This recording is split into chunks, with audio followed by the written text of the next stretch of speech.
YouTube world and YouTube family all over the world. I hope everybody is well and blessed, of course. So I told you I was coming back with a real special person that's special in my life. First of all, as a human being, and then second of all, as a musician, just incredible. And I'm glad he's here with me today.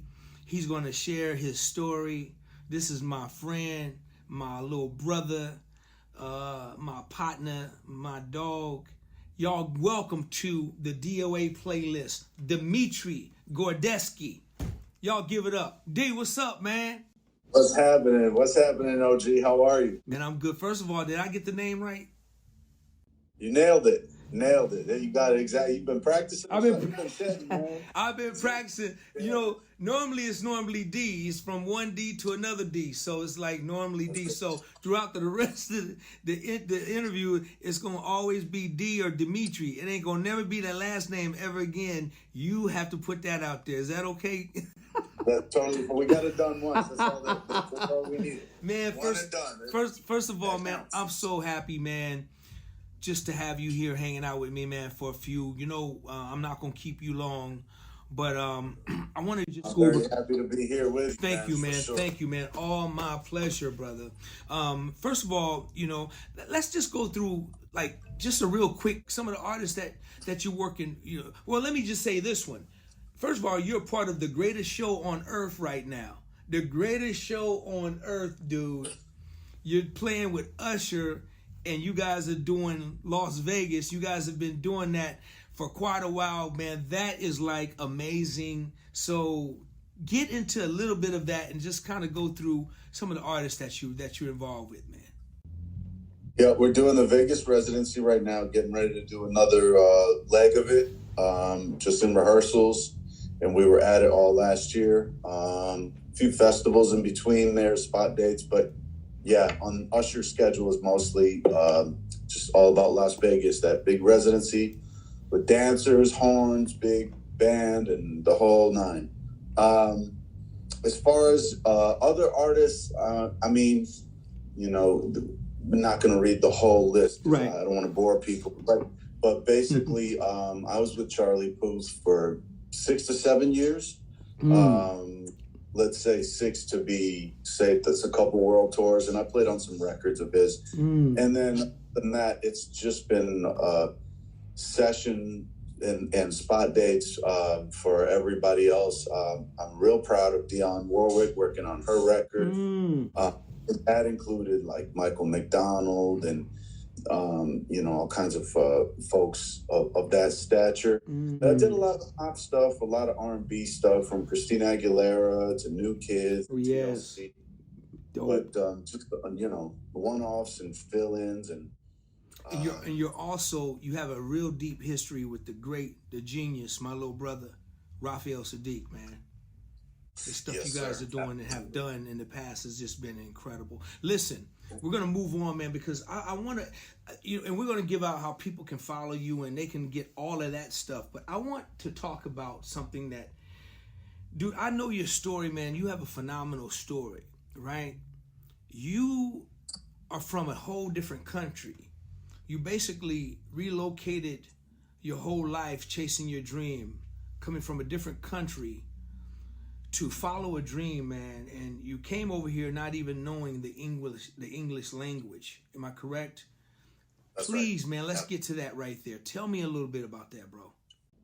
Yeah, so my pursuit of music kind of, like you said, coincided with me moving to this country. I was 10 years old, and I moved here with my family, just an immigrant on a refugee and immigrant status, you know, starting from the ground up kind of thing.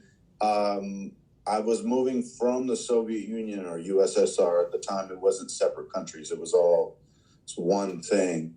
Yeah, we moved here, and then my interest in music was always there, but it really peaked and started taking off when we moved here in 1992. So as a 10-year-old kid, D, were you into music at that time? Were you musical, or did you kind of know what you wanted to do at that age? Did you have a clue? Yeah, I mean, the music is in the family. You know, it's one of those families where everyone plays and sings. So I was doing it since I was like about 3 years old and trying different instruments and drums and, you know, piano, classical piano lessons and all those things that kids do. So I knew I had a passion for it, but like I said, it just coincided and took off when we got to the States, when we got to the East Coast of America, like Boston areas when we moved to. So D, how difficult was it for you to be active in the music world, music community? I mean, what was that process like? Was that a challenge for you? It was slow at the beginning. Yeah, it was tough because I didn't speak the language, like you said. So I had to learn English at the same time as learning music and learning social cues and structures and culture. You know, you have to learn culture. When you come to a new country, you can't act the same way you did in your old country. So it was learning all those things at once. I was definitely like lost in the English language. I remember barely knowing how to say thank you on the flight over from Moscow to JFK, New York. And so it was culture shock, no language, and definitely a strong passion for music that took off. I think somehow within 4 years of landing here, I played my first gig. 4 years, wow. 14, yeah, I remember my first professional gig was in like a blues bar in a local city near us. And my English wasn't that good, but it was like functional. You know, I could get by. Now, D, did you experience rejection because of, you know, because of the English barrier and just the whole culture thing? What was that? Oh, yeah. Yeah. Absolutely. I think that's normal for like not normal, but so common for like the immigrant and the refugee experience. No matter where you come from, it doesn't even really matter. You're an outsider.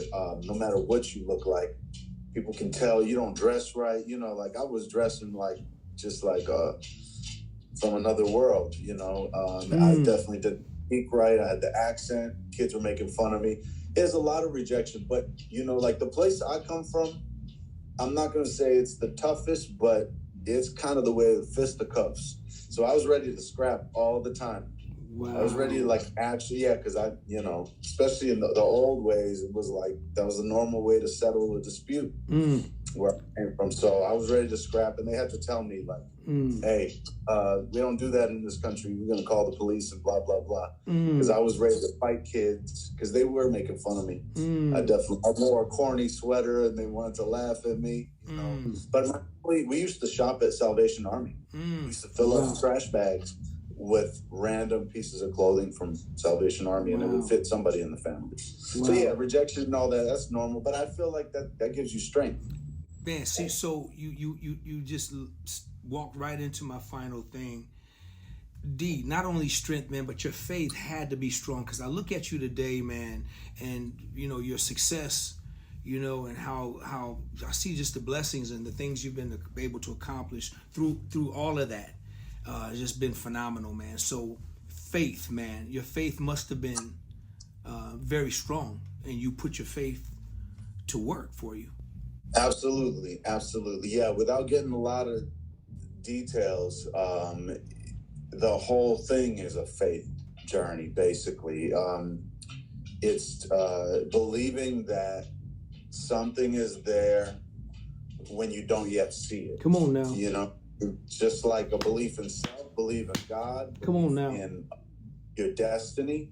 You know, if you believe that you're destined for something, then you don't have to have the evidence of it in front of you. You know what I mean? Because you're just shooting for it anyways. And that's still the principle that I operate by. You know what I mean? There are things that I see in my life that are not yet here, that I believe in 100% and don't doubt myself. And then I look back in 5 years and then there they are. You know what I mean? Like I write stuff down a lot. That's a big one for me. I would advise anybody to put their vision on paper. I think that's like an old school trick, is to write it down and try to do it, I say, with a pencil and paper. There's something about that even stronger than just typing it into technology on your phone. But yeah, it's all faith. Everything is a leap of faith. Moving from city to city, from New York and LA, every time I would take a leap of faith and just jump off the cliff and praying the parachute would open. And it does every time, every single time. D, listen, you just put a button on it, man. Very powerful. Listen, tell people how they can go find you and reach you and really get to know who Dmitry Gorodetsky is. Yes, sir. Super simple.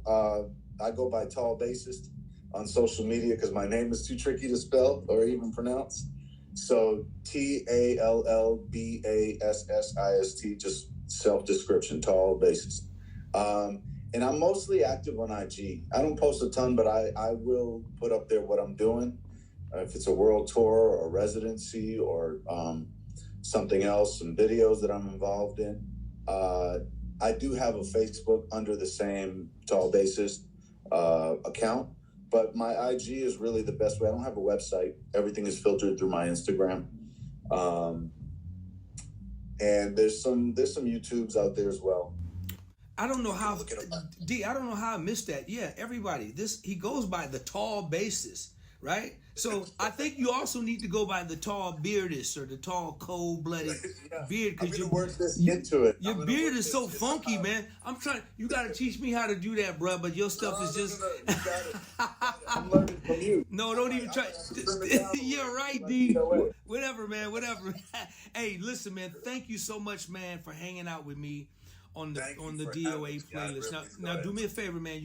You only can pick one. Send me your most favorite YouTube video or video that's out there, man. I'm gonna put it on my playlist, and it's gonna be the Tall Bassist picked. All right, it could be anything. It could be two donkeys chasing a monkey, or two of the baddest bass players in the room, or singers, or whatever you want. You know, the mayonnaise eating the ketchup and whatever the craziness that's out there. So just send me your favorite video, man, so I can post it, all right? Got you. I'll do that. Man, D, I love you, man. Thank you so much, man, for hanging out with me, man. This is so important, man. This is so important. Thank you very much, man. Y'all give it up for my brother, the Tall Bassist. Look him up, y'all. We out of here. Appreciate it. Thank you so much. Absolutely, D. Love you, man. Love you, too.